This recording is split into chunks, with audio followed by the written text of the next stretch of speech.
Merci beaucoup, très chers téléspectateurs. C'est en direct de Kinshasa, la capitale de la République démocratique du Congo, au cœur de l'Afrique.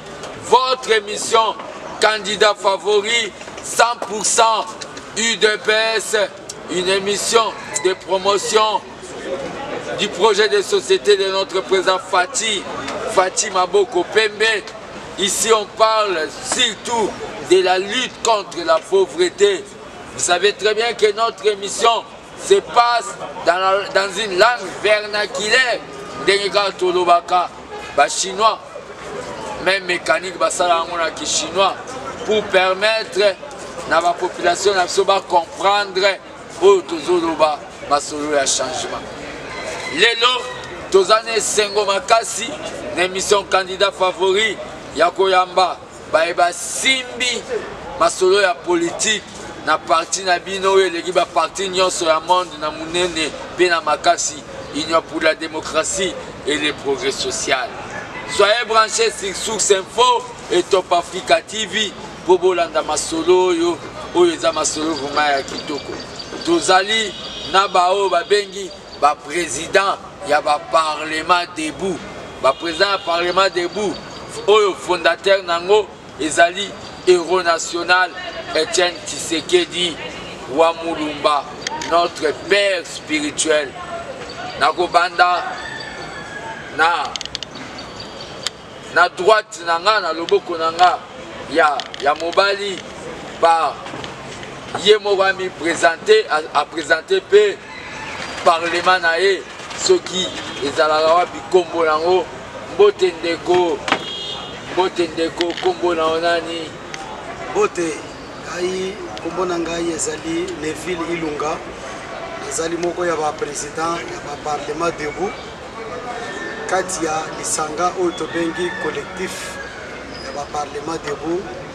Parlement na ngai abengaka yango parlement debout ACP oyo ezali pembeni na agence congolaise de la presse kuna na Gombe.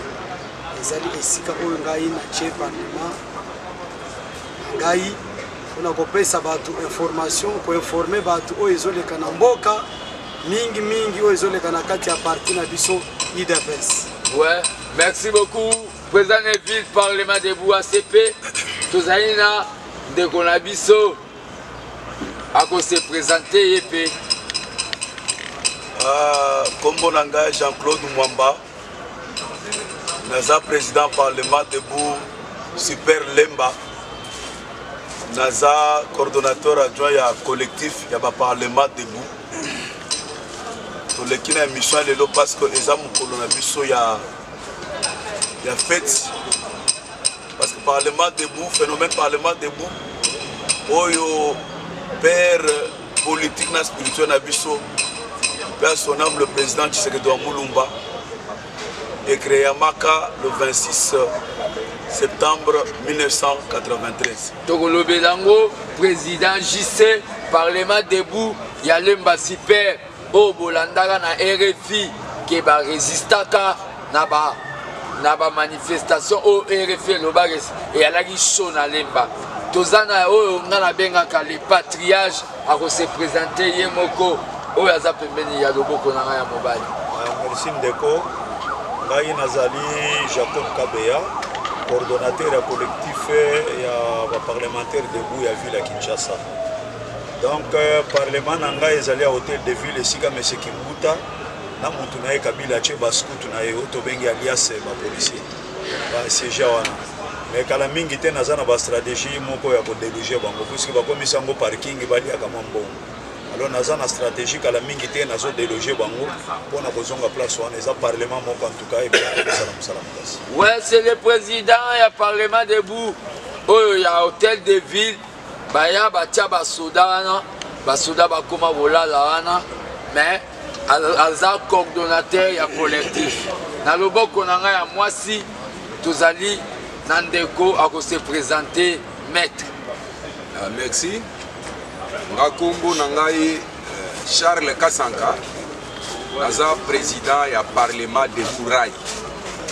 akanisi ebele tosololaka na bango toyebana na bango na bareseau mais parlement eza wana ekotaka na bapokwa baso bakenda ti ba 22h donc bato asusi ya mboka kwa donc tobunda kaka po mboka na biso en tout cas ezala réellement libre afin que biso bacongolais se retrouve. Merci. Merci. Parlement de Bouraï, Tozana Ndeko va se présenter. Botala et aussi bon mon émission Parlement citoyen. Si vous avez une émission candidat favori, Botendeko. Voilà. Boté, moi Mboka, fils Mboko. Biso tozali ba héritier il y a Liki Tshisekedi pour le changement na Lobakango à tout moment.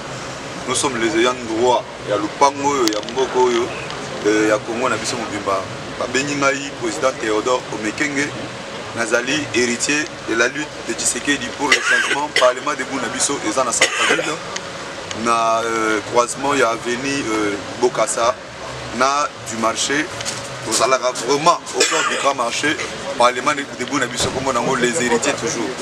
Ouais, parlement les héritiers balandi émission na biso candidat favori le loto yambi Otolobi un bon nombre et présent parlement debout. Je crois bien Bazali au moins une quinzaine de villes à Kinshasa. Prochainement, Touroyambapé Bamisusu, au Bazali affilié dans le collectif, il y a des parlementaires debout. Mais pour le plaisir, Nabino, surtout pour le plaisir, il y a artistes, tisseredistes, Bogis, Bompema, Boyo, Alobi, s'il vous plaît, national, Tikelanga Bokechu. Ngamona s'occuper naé vraiment na pour na plaisir na yo pe ndengo lobi oko sala vraiment que émission ba congolais ya diaspora balanda rango totondi o botondi pour na plaisir ya mama ya lingana tanga kombo na été mama El Santo o babengi mama soda o utotinda contribution na yo basengi $1 mais yo tindi na auto fungola téléphone na moni déjà au tindi $50 qui na tchela pour la masolo ya Fati mama soda déjà coup de chapeau pour la musala mama soda tindi 50 malobi ya obando tinda bambongo wana ya Fati président netika mabonza dimanche ndenge zalaka jamais basi batia mabonza dimanche oyo balobi dimanche wana bakotia te donc mama soda na oleka na banque nazwa $50 na yo na ya na verser quittance na yo na koleka na oka na émission oyo ndenge na lekaki na quittance ya combattant na États-Unis o na laksa bato ndenge na kotaki na banque bomona ebili son candidat favori président Jacob tozobanda na yo coordonnateur ya parlement debout les 26 parlement debout phénomène oyo ezalaka na IDFS et banana ndenge nini première question. Phénomène parlement debout tango nazali kotanga ngo miso na ngai ezali na photo ya président Etienne Tshisekedi il pleure dans mon cœur. J'espère qu'il y a 10 ans bandeko moko ya mindele bautaka Allemagne baye na parlement debout ya ACP bafuti avion baye awa pona koya ko étudier phénomène parlement debout eza eloko nini kotala bana mboka Congo Zaïre eza maladi bakotelema tongo ti 23h pona kosolola likambo ya politique pour mettre en déroute les dictateurs ou va succéder diriger mboka na biso na désordre. Le phénomène par les bas de Bozali qui créé na Yemoko Etienne Tshisekedi le 23 septembre 1993 jour pour jour. Les loyo le 26 septembre 2018 eza mokolo moko munene mais fondateur nango azaki mais tozo continuer kaka na esprit na ye c'est son esprit d'ailleurs les ali ko orienter biso pour na ko mettre encore Kabila na basubir na ye en déroute talaka ka ndenge bakomi bakomi lokola bato bazobela malaria. Tantôt machine à voter, tantôt to kosala boye, mais eloko wana biso toyebi ke machine à voter eza na ngote. Bakomi bato eza na mai ezoya. O boye na boye bango moko baza ko se contredire. Alors nous sommes là, c'est pour orienter le peuple congolais, pour talisa bango, mboka eza ko kende wapi, puisque télévision nationale eza confisquée. Boyebi mingi ba journaliste mingi ba somba bango likolo ya mbongo pesa bango mbongo bakoma bikomela komela. Oya sango etali opposition pour na bakoma ngo c'est difficile. Mais oya biso ba bengi ngo téléphone rouge na ye moko président Tshisekedi. C'est-à-dire les messagers infatigables. Nakanisi na pesi moi.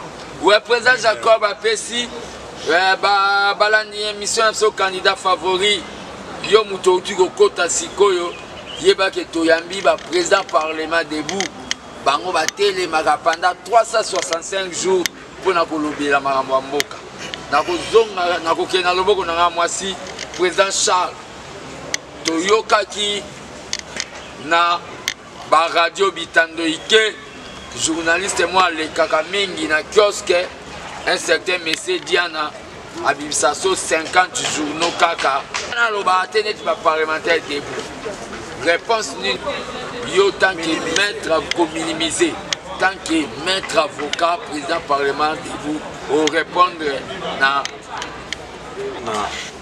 ngata on alandaka ye je me dis souvent que c'est un mythomane Noazolo ba makambo ya maîtrisaka te parce que non seulement ça à l'obata bazo pesa bato ba budget ya ba 80 na recadra ye na tindelaki message na la sur makambo azolo po na nini akende kotuna kabiliste lokola ye parce que azala pe kabiliste azolo ba nini azolo ba chaque année Congo ezo perdre 15 milliards de dollars pour Chabatu par an ce qui to sali ango fois 5 pour un quinquennat ou bien un mandat de 5 ans et qu'on paie ça 75 milliards de naïe et qu'on a la capacité. Quand on est à Kobouché, kaka place où on a 15 milliards et qu'on a la poche à battre. Et à déjà 75 milliards pour 5 ans. Or, DJ naïe ça 43. Juste vous dire qu'il y a un bateau moussous au monde à Bango qui est basé à Mikolo, mais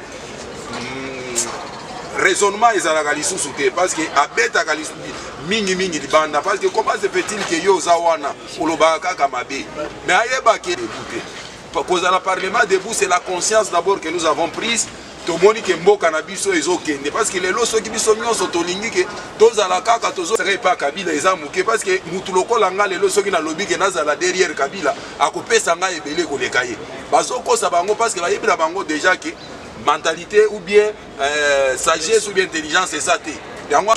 Parmi nous parlementaires debout, il y a des licenciés parce que beaucoup de diplômés qui est sage, qui raisonne bien, il raisonne au masculin parce qu'il y a un monde mingi à raisonner à la vieillesse. Elles ont raisonné féminité parce qu'ici à l'IDPS nous avons même des femmes qui raisonnent bien, mais il y a raisonné à la vieillesse. Donc raisonnement naïe ça. Bon amikate, on a Kinshasa va bien baigner. On a français va bien baigner. Pendant Kinshasa va bien en Mombasa. Président yo pour l'anda émission kiosque avant tout son qui pas président JC commentaire. Voilà, merci mon amboka fils Mukoko. Omoni batoka badjana de l'inspiration, pas comme koloba n'importe quoi. J'étais vraiment à l'écoute na téléphone na ngana d'écouteur. Place na yo ki bien à lobby, waneza discours ya ba parlementaire debout.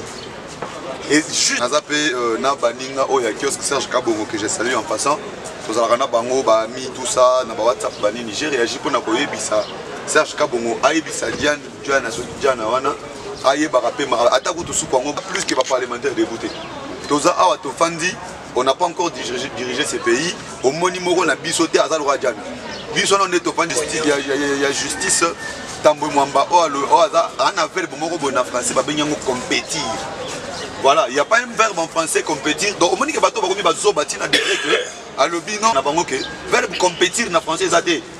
Verbe zali compétitionner.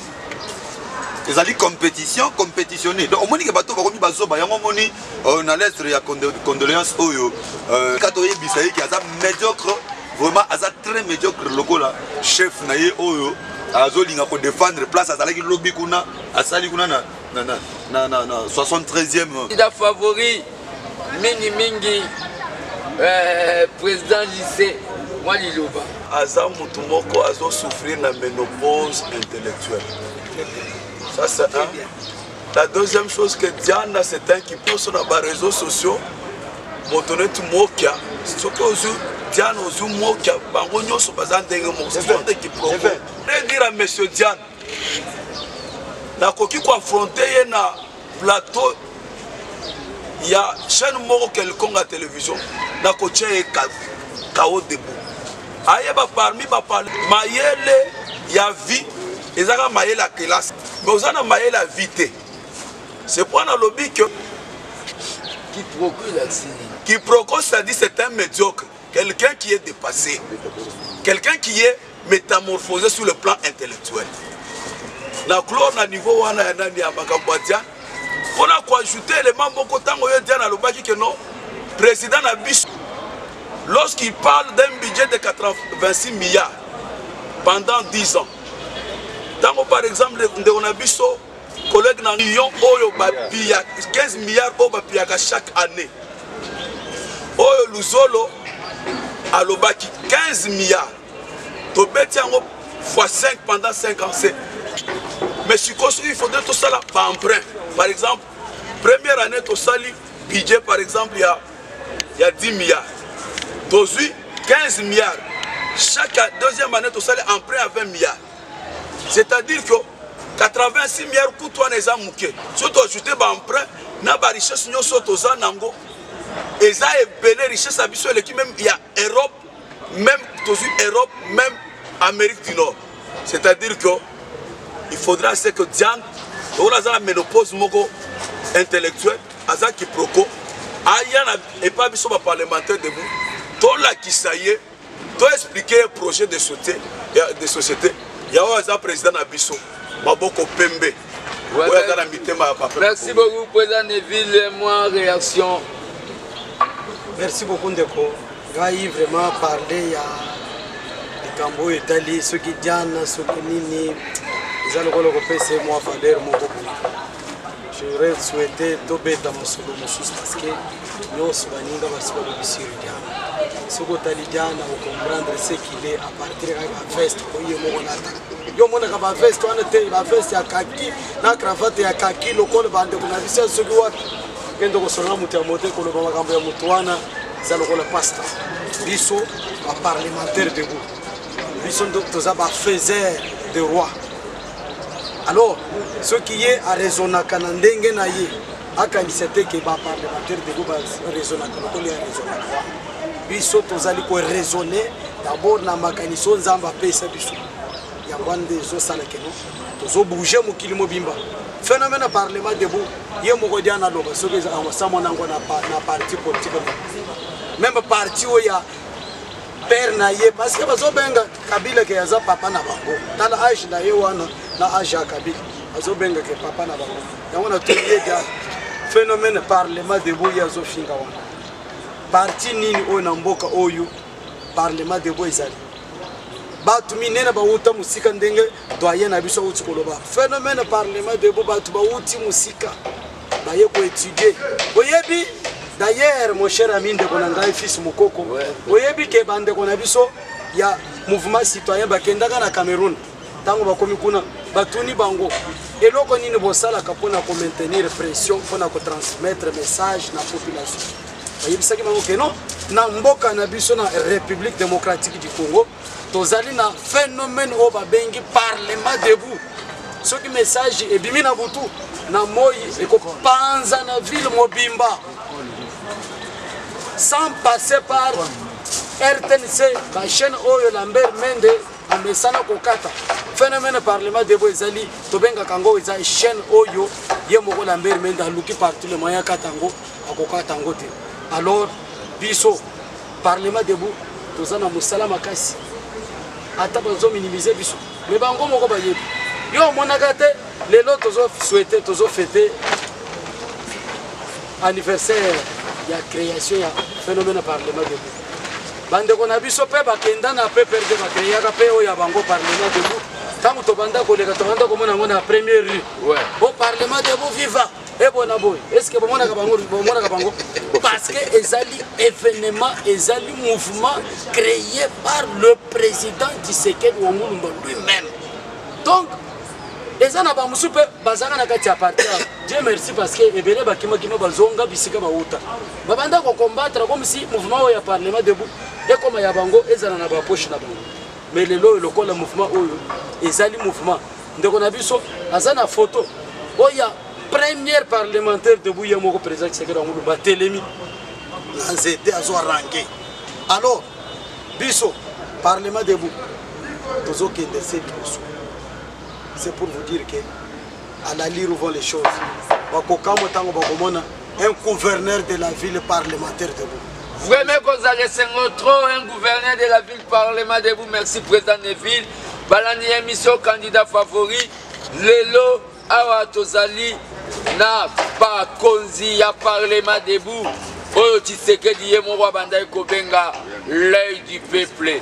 Na yoki déjà ba président parlement de vous tellement bango basala la débat sur maramu nyonso ya mboka basi ba meminga na o ba bengi lutte contre la pauvreté projet de société ya maboko pepe fati mais na koloba na bino montant o fati achaki ezaka soto kangi corruption nde ba uti ko expliquer bino soto kangi côté mai ya corruption tangaka mbongo koki mais soki tokei to redynamiser caoutchouc to redynamiser te oyo esalaka ke kiba e vivre to redynamiser tourisme toke na coton toke na café na ebisio tokokoma pe na ba 200 milliards eza possible mingi mingi lelo tozolobela lelo za le 26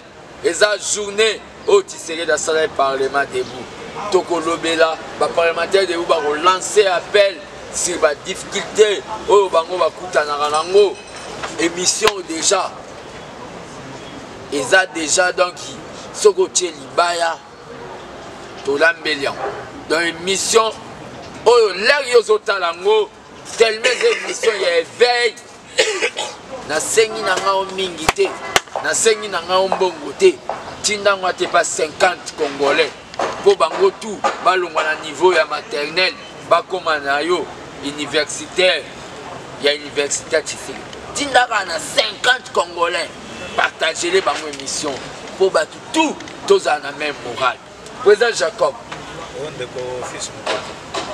meeting eza le 29 ndenge bapesa le programme à partir à Bruxelles parce que meeting wana eza to ezate ezala te ndenge est-ce que tozokende kosala ngo na ndako ya voisin tozosala ngo kaka na République démocratique du Congo mibeko elobi tokoinforme bango ke lobi tozosala meeting mokolo songolo tozosala meeting esili autorisation ou non autorisation ezate bino ezali nde kozwa ba disposition ya kotindela biso ba scout oyo bolatisi bilamba ya ba police baye po batelema nzela biso tobukaka na biso te tobukaka te meeting ekozala il faut passer message mais bango bazotambola kongo mobimba na biloko na bango ya fausse commune oyo babengi soki fait c'est fausse commune du Congo mais bazotambola partout kokende kozala ba message parti mosusu biso opposition tosala balingi te pona nini c'est-à-dire bango balingi cloche de so ezala moko esika mosusu wana balingi te esika vérité ezali bango balingi kaka lokuta yango baconfisque ti ba chaîne nationale mpona kokosaka bato mais il faut kotika pe biso toyebisa bato bosolo eloko nini eza kolekana toyebisa bango ke eloko oyo mabende oyo bake kosomba soki machine a voler eza te eza lokuta bazokosa bino yango moni baza kopapata ekozala te ndeko fils mukoko mais meeting ekozala ezala te ndenge nini président Charles meeting eza samedi liloba nao par rapport na meeting meeting il faut ezala parce que bango bayebake bazo faire pression, bazo sala ke bazo confisquer ba droit ya ba namboka. Mais il y a un grand professeur on a mona parmi ba médiocrité atangisanga na Lubumbashi na Ililu aloba boye. Soki bino bozo kangama na ba droit ya ba namboka, soki eleki eza déjà saturé, bino ba gouvernant bo s'attendre à trois choses. Parce qu'il y a les 3 R. Il y a la révolution, la révolte ou bien la rébellion. Parce que ceux qui bozo comme à niveau il y a beau empêcher peuple à ça les locaux oh ils ont droit naïe. Beau s'attendre que locaux moko ko salema là vous ne serez pas maître pour bobo mamoto wana ndé locaux tozo ebisa.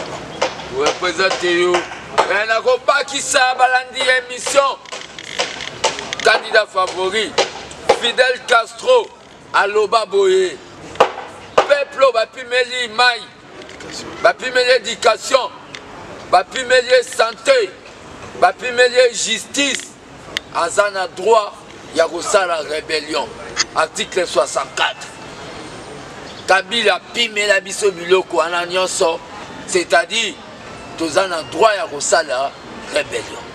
Nous avons initié ces émissions pour tomber mabino na niveau. Il y a pensée politique pour tout bandavuma bitumba oyo pour nga bitumbango le peuple gagnera toujours. Présentez yo. Oui, avant de la meeting, on a placé moi Mouké dans ma campagne. Au moment que Diane a un vrai médiocre. Pourquoi? Au débatteur, je crois que Jouane Zalaki Fidel Cadet, si je ne me trompe pas, a lobby que Kabila te Kamboka Oyo n'a pas étranger. C'était ça, c'est que son co-débatteur avait dit. Diane, au lieu de répondre à Fidel Cadet, je ne sais pas Fidel ou Joël Cadet, voilà. Mais Diane a attaqué Malamoro, Joël Cadet, on a discours à parlementaire debout. Joël Cadet a zongi lié. Ceux qui osent boya, osent le discours à parlementaire debout. Bon, Lelo James Kabarebe, Azalaki na mboka oyo, abandai kwa assumer fonction nini. Lelo James Kabarebe kuna na Rwanda azo kwa assumer fonction. James Kabarebe était ici, na armée. Lelo aza ceux qui ministre ceux qui nini, kuna na Rwanda. Alors ceux qui Joël Kada lobi ke Kabila te kamboka oyo na ba étranger, Jana akende okoti sa ba parlementaire debout oyo bazalaki place wana te. Mais parce que ayebi ke biso to dénonçaka to solo lui-même Kabila c'était un Rwandais. Un Rwanda tanzanien. Pour la ligne de fois, si parce que j'ai connu ce monsieur-là comme étant chauffeur mécanicien en Tanzanie. Histoire des alliés. Bon, toko takeye parce que Mikolo nous se peut tous takeye dans le parlement debout. Par rapport à meeting, moi je crois que tous en avance déjà ma casse. Biso to yebi que meeting des alliés. D'ailleurs, nos oreilles là des parlementaires debout sont fermées. Na babilo hotel ke baboyi to bandini ba na droit ni ya koboya ni ya konzima do biso déjà tozo mobiliser ya makasi. Je crois que bandeko bazo tanga Théodore Mekenge na ba réseaux sociaux bazo mona mobilisation bozo mona biso na journaliste na biso combattant pe lisu fils mukoko bozo mona biso na ba parlement de bunyoso ya ville ya Kinshasa partout tozo kende ko mobiliser pona mukolo ya le 29 pembe tolobi banda mututi na makolo Pembe le 29 pour nous relaxer que ba o bazo kufa na Beni na Kasai na Goma partout responsabilité wana eza na maboko ya Kabila na batu na ye ba milice nyonso boyo ki plus de 180 groupes armés nyonso ezali au sol de Kabila. Général ya Monisco a aussi réagir par rapport à massacre à Beni. A lobby biso on a difficulté à identifier ba asaya wana parce que à des fois bazali na tenir ya ba FARDC na biso. Boko bossa na pété rapport ya ba ONG belé. Oyo batanga moko ya ba soldat na mboka o lelo ba matisi sous fonction général Amisi Kumba tango fort. O azo diriger vite. Ba loba ye muto azo munition azo tekela ba rebelle. Ye muto azo ko za ba tenir azo tekela ba rebelle. Lelo tellement to yebi ko kaneti bajana wana to leki bango. Tous a déterminé meeting wana yango muto eza gage ya révolution populaire. Alors il faut être salema donc eko salema eko fils mukoko na lobby. Merci beaucoup président Neville un mot sur le meeting. Merci beaucoup Ndekonangai fils mukoko meeting biso bato tozali kopanza sango na zando bisika nyonso tozopema te bamama bapapa bana mike oleka boye bazali kotuna biso mitinga bolobi nini oyoki ata makelele oyo ezali kuna wana po bayoki ke mitinga ezali na yango mes chers amis tozali kosensibilize me bana mboko bazali kolanda biso ke awa mitinga ezali vraiment eloko moko bato nyonso baza kozela mitinga ezali parce que il faut toyoka message ya balider na biso oyo bango babongiseli biso parce que cette fois-ci nous voulons quand même que le pouvoir ezonga na maboko ya peuple congolais ye moko toboyi buzoba yake oh mututel a été choisi par les blancs bien sûr mais cette fois-ci tolingi quand même peuple congolais a joui la bonheur au Tshisekedi réalité plus de 36 ans pour na koluka voies et moyens ya pacifier mboka nde tozolinga lelo oyo tango bango mosusu bazokamo bazobundisa oyo tozoloba meeting le président Tshisekedi Mulumba c'est le numéro 1 wa bundaki pona ko instaurer état de droit na démocratie ceux qui ba mosusu bazobanga meeting mais tango tozotambola tokome komona ba komi mutu na bango ke Kabila père de la démocratie.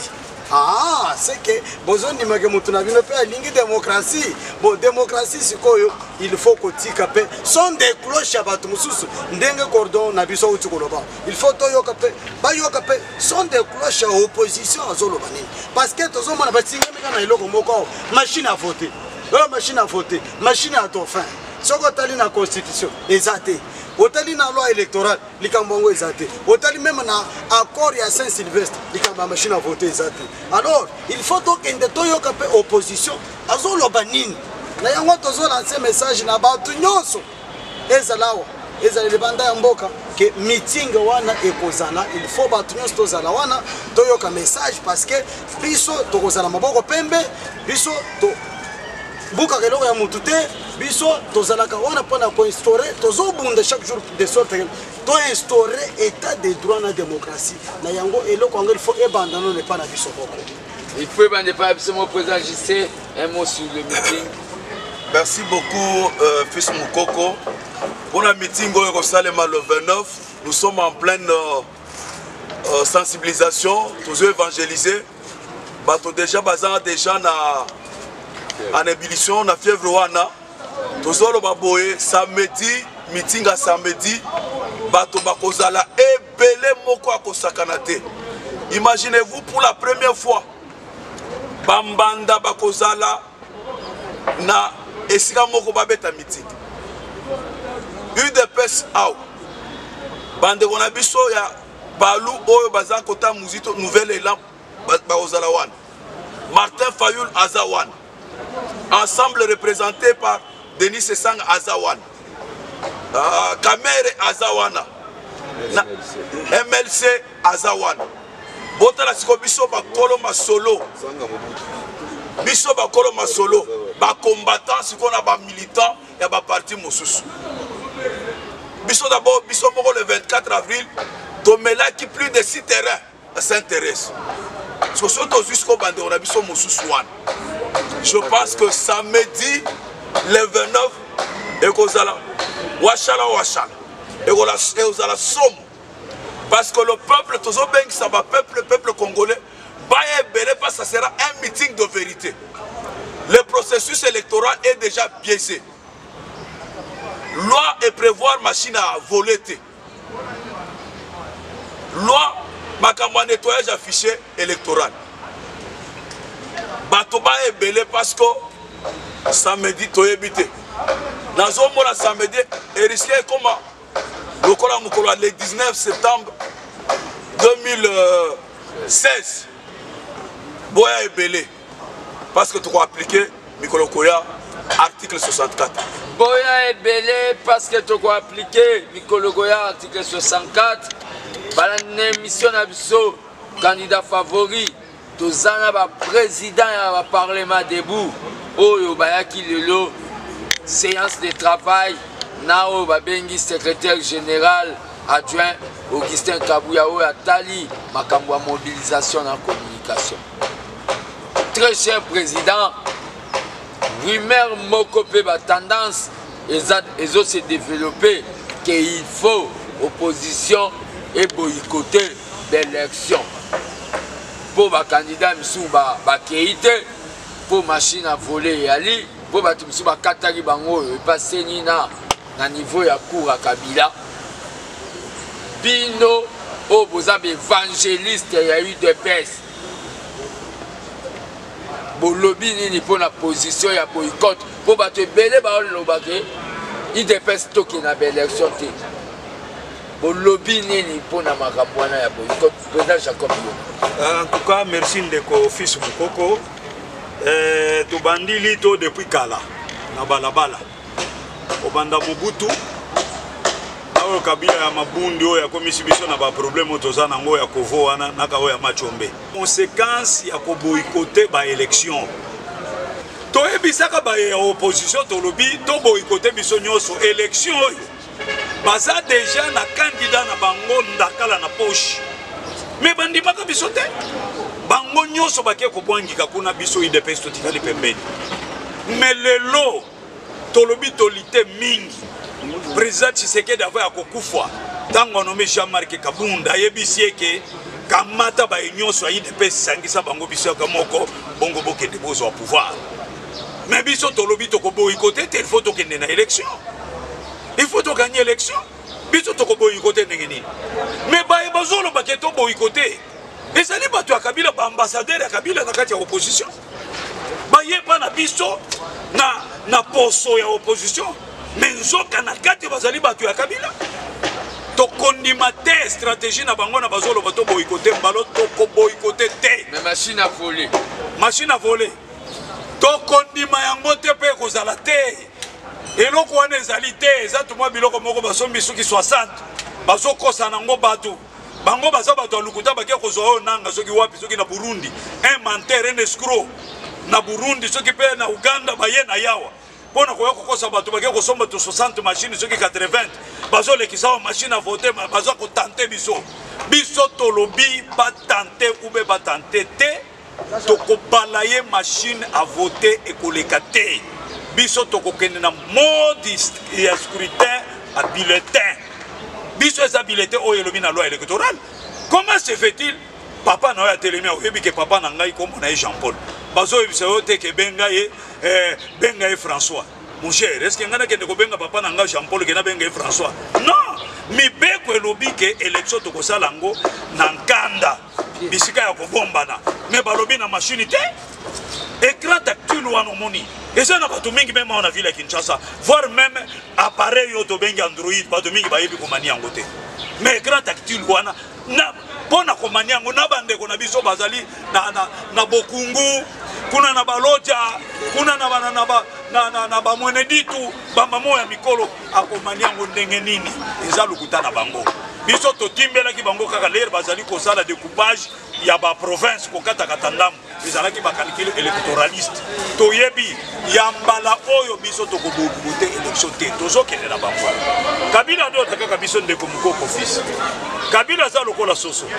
biso toza fourmi ya zodo da biso mais mukolo soso akokufa webi nyamani na liboso akendeke kolia soso kaka fourmi ndenge tozana kabisa ya doda me mukolo akokufa biso tokolia ye biso tokolia président boycott à l'élection oyo tozo yoka batu bazoloba surtout batu oyo bakataki bango oyo baza na kutte makambo boycott wana ezani ngana kosenga bandeko oyo bazoprône boycott que ce n'est pas la bonne voie parce que ceux qui te boycotté c'est pour encore redonner à Kabila le pouvoir parce que ni lokola bandeko bazo boycotté toko sala élection té avec bato mosusu ba boycotté comme ça to pesa kaka senita ata une année à organiser élection na babilete à ce talent il y a kozala kaka wana ceux qui a kozala wana ezande passe parce que ceux qui lelo on dit que Kabila zala wana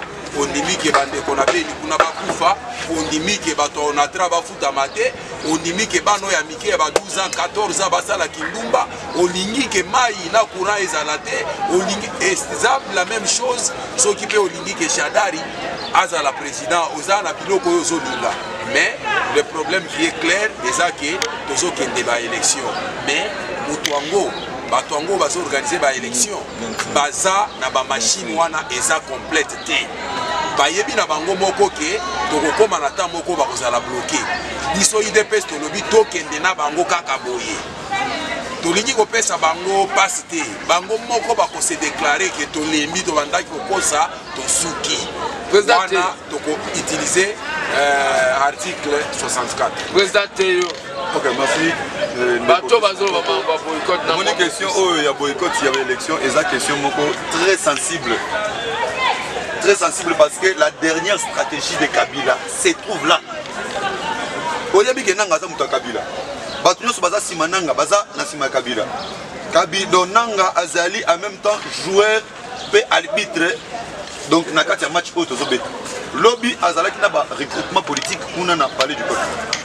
Place à Bandaï kozela ke biso IDPS tolo ba ou opposition tolo ba ke non ici esili et le col a d'ici 90 jours élection fait ça les machines à voter ba longolité biso to longo to nanga zele loko wana azu ya moté. Hier a oza biso na stratégie biso pe to oza biso hier na stratégie. Ce qui est vrai sur 105 000 machines 106 000 machines à voter plutôt il n'y a que 35 000 comme d'ici le 5 rapport à Matadi.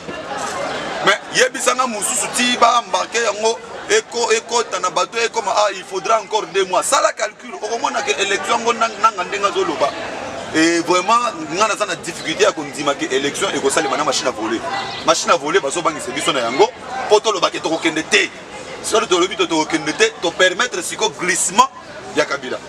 Alors eloko wana to longolango d'ailleurs on vient que ezali ba rumeur na moni une opposition bandeko oyo ya MLC il y a ensemble pour le changement bazala qui n'a pas idée wana ya ko boycotter élection sous prétexte que ba invalider ba tuna bango mais lelo soko landi bango nyonso bazongi na nzela lelo to comprendre biloko mususu national fils mukoko awa problème tozana ngona mboko ezake ba parti nyonso oyo zo mona oyo ba comprendre toujours makambo na retard il y a que UDPS oyo comprendre avant et réveiller bango bako boya tina suka nango ba e kontima c'est ça ce que nous connaissons maintenant balobaki sans Mbemba, pas des élections, sans Moïse, avec la machine à voter, pas de transition sans Kabila. Les lots bandimi nyonso wana OIDP ça va n'écolo.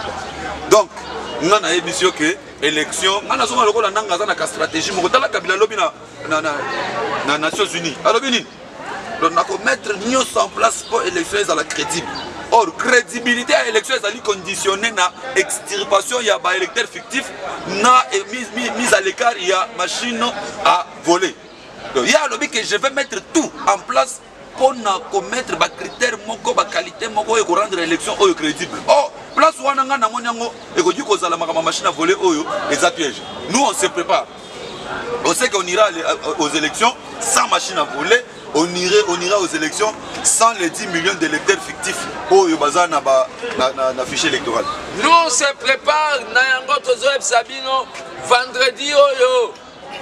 Vendredi à la temple de la résistance bisika émission nabino ezo se tourner tozali na babengi atelier ou séminaire de formation ya ba témoin na compte ya IDPS toza prêt pour la révolution vendredi CEP est dirigé par Jekmel Chabani ex-secrétaire général et kosalisa babengi formation ya ba témoin makambo wana ya koboyikote président de ville yo lobini ndeko nanga to boyikote élection IDPS ezali parti ya rébellion te IDPS ezali parti non violent IDPS eloba ndeko na biso ou bien mokonzi na biso président Tshisekedi wa Mulumba que l'IDPS ne peut accéder au pouvoir que par la voie légale, la voie légitime.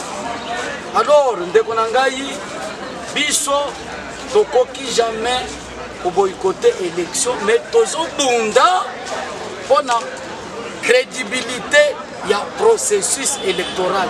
nde bitumba tozali kosala chaque jour oyo tozali kosensibilize bato mikolo nyonso na bisika tozosala mosala ya parlementaire debout oyo bazofinga biso mais tozali kopesa bato éducation civique morale koyebisa bango ke non tala biloko oyo biso tokoki jamais koboykote élection mais tozobunda yango wana bozomona meme mokonzi na biso oyo nazali kopesa mbota na koleka ndeko na biso Antoine Félix Tshisekedi Tshilombo na mosala azali kosala ya ye moko azolongwa awa azokende bisika nyonso aza kotambola azokopolisa veste na mayo mpona crédibilité ya processus électoral bisika nyonso ezala awa ndeko na ngai na banzi bandeko na biso oyo tobenga axe du mal objectif na bango ezalaki toboykote élection soki tolobaka depuis longtemps ke toboyi élection mpona nini parce que boboyi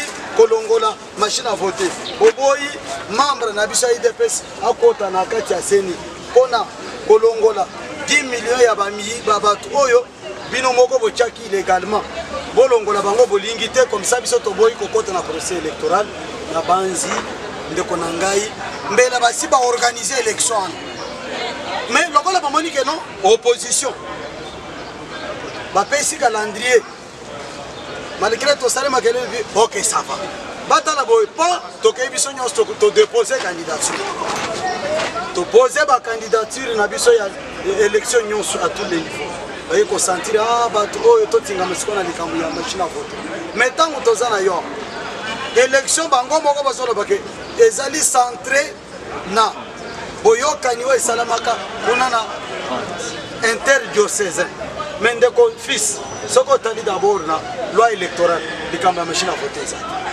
constitution machine à voter ezali boyokani kutu toyokanaka na bango kuna liboso ya banganga nzambe likambo wana ya machine à voter ezalaka biso tokobunda par tous les moyens parce que na nzondimaki avec le soutien ya peuple congolais na ya communauté internationale oyo abandaka kosunga bango à l'époque à comprendre que non peuple congolais azalaka na raison nde bomoni sikoyo bango nyonso bakomi kolelelela toyebi ke bakoretire buzoba wana ya machine à voter mpe biso na bandeko na biso ntango bokoloba ke toboyikote kabila kosepete ntango bolobaki toboyikote président jise na mwa mokuse masolo ya boyikote bazoyela biso yo lobi.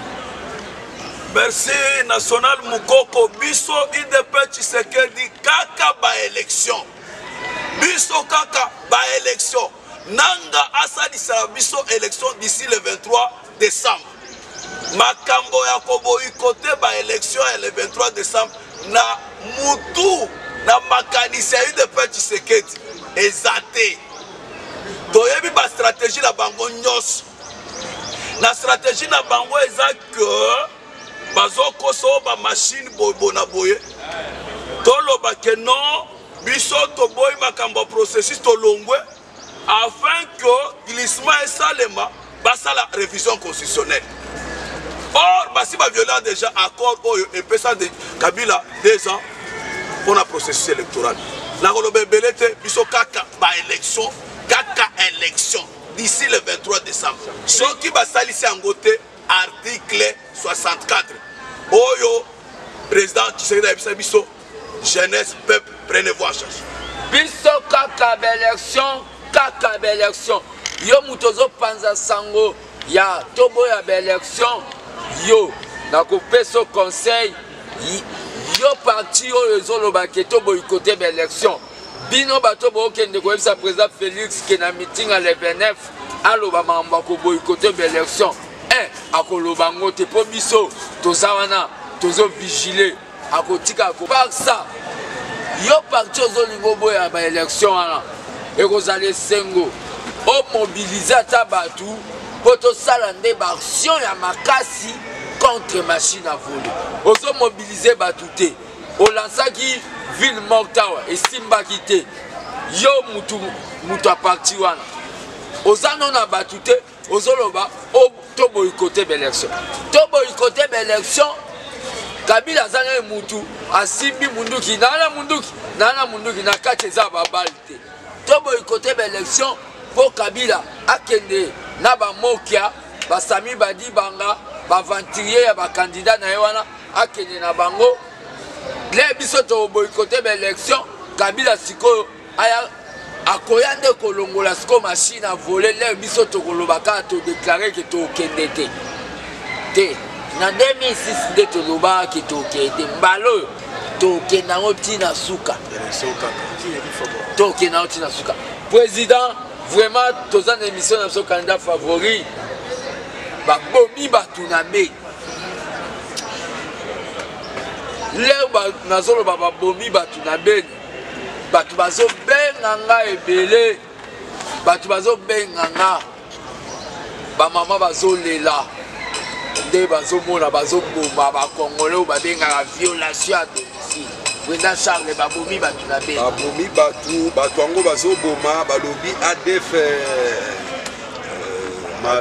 nalu bato yango bauti Uganda bazotraverse camp militaire po bakende koboma kuna bazonga lisusu donc naye kocomprendre eza eloko moko eza je ya bana mike oyo Kabila apreparaki po akende koloba kuna na Nations Unies ke epa na nga kuna eza nani insécurité il faut MONUSCO alongwa eza je ya bana mike mais eza mabe parce que azosala théâtre na nzoto ya bato mpe bazokufa aprepare théâtre na ye na troupe théâtrale na ye mais bato bazoperdre bavie humaine donc bavie humaine plutôt ezokende donc eza bien te en tout cas tosepe na eloko wana te bana Beni toza na bino ensemble eloko wana etouche biso na motema matanga wana eza matanga na biso mais boyebake loma maboko pembe oyo babengi Faci atindeli bino deja mukanda kuna azobunda kaka to soutenir to pona yaza na mokonzi na biso afin ke ba désordre nyonso wana esila parce que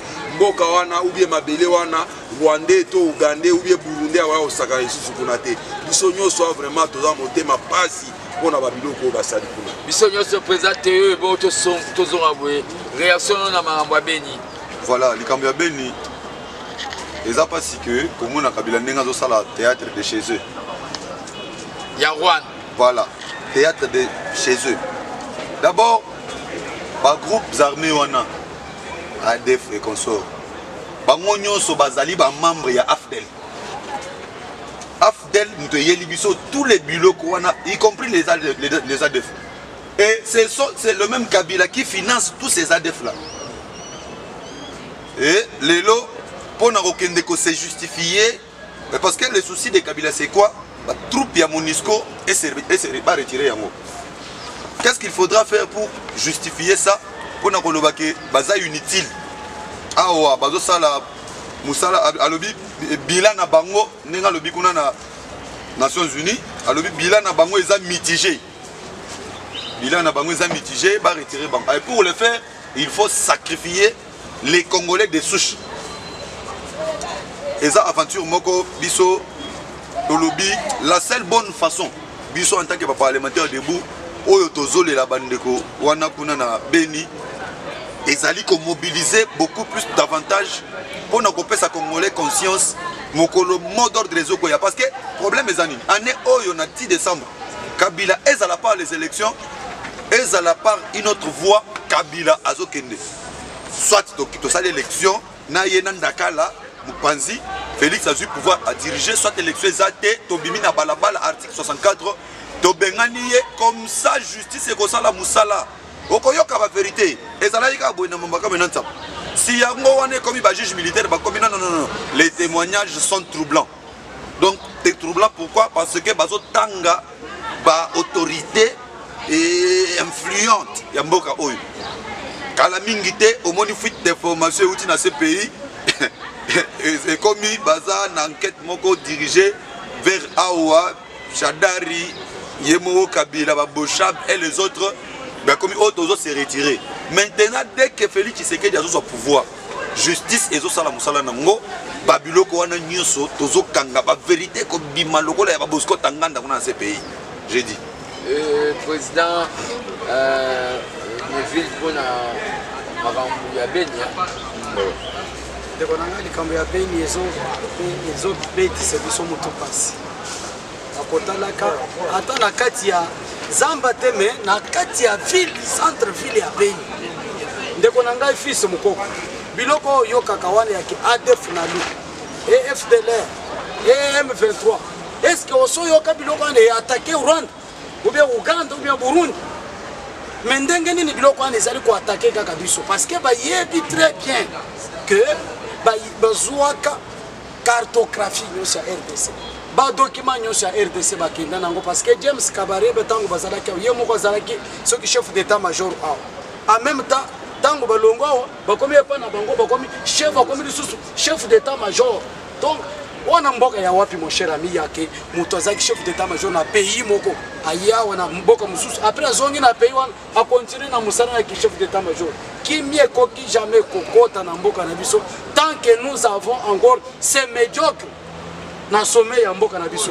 Il faut normalement biso ba congolais to sanga message tozo pesa bana mboka o bazali bisika nyonso to sangana to zala bomoko to linga candidat oya biso to sunga ye a gagné ba élection soke kozala comme ça to kende to cha base côté wana nyonso pona ko créer sécurité. Omoni bato na baza système ya ko créer insécurité pona bango na rébellion na ba o bazali ko diriger par défi on mboka na biso ba yibaka ba minéré ba kende koteka mais yangwana tozolo bande ko na biso ba kofi esali passe mingi eto yebike mboka na biso kana mingi te ezo kota na kimia ya solo ndeko na ngai fils. Merci beaucoup monsieur président réaction pour na beni na koloba ebelete na koloba boye crime nyonso esalemi na beni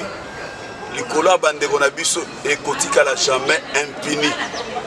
Bokolo tokozwa pouvoir leader na biso Fachi Félix Tshisekedi Tshilombo dans les prochains mois, dans les prochaines semaines, bato nyonso baza à la cause à ba crime nyonso ezo salema na est bakoko angama. Rappelez-vous président Jacob réaction na pour na beni. Beni abattoir, Beni en rouge, Beni maya misu. Ezo ça la passe. Kokomisa mutu lokola mbisi. Même à l'époque de Mobutu et Salakate, je me souviens encore nazaki na Kolwezi, na Katanga. À l'époque ezaki Shaba. Mobutu oyo banza bafinga kia balubi muibi ya bomi mboka. Mobutu soki ayoki osimbi Zaïre na 10h, arrivé à 14h, 15h, Mobutu na tenue militaire au Monier, bisika batu bazokufa. Moi j'ai vu Mobutu à Kolwezi, na hôtel Impala, à Moni, elenge mwasi moko adi ya 16 ans. Mobutu aleli, metango azui sukisa. Abandi ko bombarder tina Zambie Solwezi ko bombarder. Mais oyo mandefu lokola ntaba oyo bayeli biso na mboko ya Alias Kabila. Kaka o général major. Nawe mosusu oyo akufa wana ya matama wana. Mon cher, bitumba musika kuna kaka la guerre sera longue et populaire. Otikala comment na général major kende na bitumba. Ata mukolo moko te. Mais Mobutu c'est qu'on a bitumba. Oyo okomona kaya ata mukolo moko te. Yende azali ko organiser batueria. Bana beni mutoza ko boma bino ezali Alias Kabila. Ayena toutes sortes ya ba mercenaires ba camarades na yo abanga komela na bango diamba na Tanzanie bazali yao. Na Rwanda bazali yao. Alatisi bango teni ya la police. Alatisi bango teni ya bana mura. Bango de bazo boma bino. Mais ba militaire ba yaka kolanda biso na ba manifestation. Okomona bazo ko opposition lokola za la guerre. Mais devant les manifestants. Ko beta baba le réel. Mais kuna batu bazo ko fa ko kendete. Na beni baleki ka militaire baye ko bomba batu na centre ben babimite à la merci. Mais armée wana oyo baloka armée za wapi batinda ka na ba manifestation ezala ki wapi tango bazo bomba batu lokola mbisi. Même ata Nzambe ngo ko bomba bikela mona ebongo te. Kabilo ya uti wapi bande ko na ngai.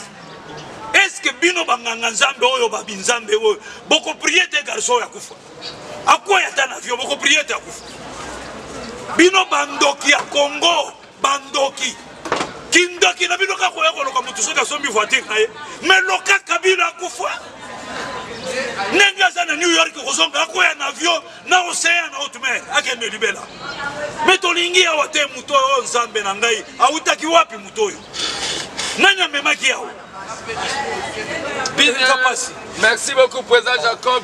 Bino bandoki o kaso muto awuti poto bosali ke passeport ne bunga atikala bandoki ana. Est-ce que beaucoup bois qui est la Kabila attend Mbassou il y a 100 euros te Mbassou somba mana na 100 francs congolais mais bo sangani va bandoki bois qui li Kabila Mbassou il y a 100 euros tiba koto beaucoup bois que la Kabila ta oh baluba babeta kake ilunga mutombo kazadi bino basali kake boko sangisela Kabila ma azwata kansonda kaka danger te kwani okola balandi émission na so candidat favori tokomi na suka mais toza na problème yango na oloba na kombo ya ba président parlement de bunyo so po minute na biso sili soki tolobi na pesa ba maloba e kozwa biso ta manifestation ezalaki lelo esalama le 26 à lelo septembre et salamité pour moyen exact. Moyen exact, état de besoin manifestation là et salaki $1125 pour organiser manifestation. Yo lingaka changement, mais changement et bandara na mateya 1126. $1126. Donc je pense que yo lingi changement mais changement et c'est un bando pesa ngo mutuneti moral na mateya il fallait ba benga ba combattant pour ba pesa bango déjà mateya pona bitumbezo bandana Kabila lumbe mwete ezo bandana Kabila $1126 pour ba louer ba sonorisation ba sala ba track ba louer ba kiti boyebi ke ba kiti nyonso na permanence les ba côté la biso ba memaka $1126 mwana mowa ya titi oazo landanga atindango s'il vous plaît pour manifestation là ba poussi yango le 6 donc le 6 octobre le salamité et salamité bolingi ba de rosenga ba koko nyangi mbongo pour ba organiser manifestation là argent sale nul botinda mbongo wana na cadre topé sango président la coordination va organiser loko wana na cadre ba pesa ba président ya parlement debout moral totondi bino botondi mais tozoloba na batu oyo bazobuma batu na beni ba missionnaire à Kabila nazoloba kande na lobaka batu wana bozobuma na beni baza bantabate tabande so bomiye obosana elongi na ye mais mutu soko bomi elongi na ye eyaka kaka bokoleka na tribunal kaka wana Congo boso boke CPI kuna bokelia babuda na babiftek bokebeta baordinateur na wifi bokota kaso awa nasengi bino merci nde borépondaki na invitation na biso ya lelo totelemi 1 minute mpona mémoire ya bandeko na biso oyo pouvoir ya ba médiocre ezosilisa na Congo bakuluna mais ata otumbi zamba banyama basilaka te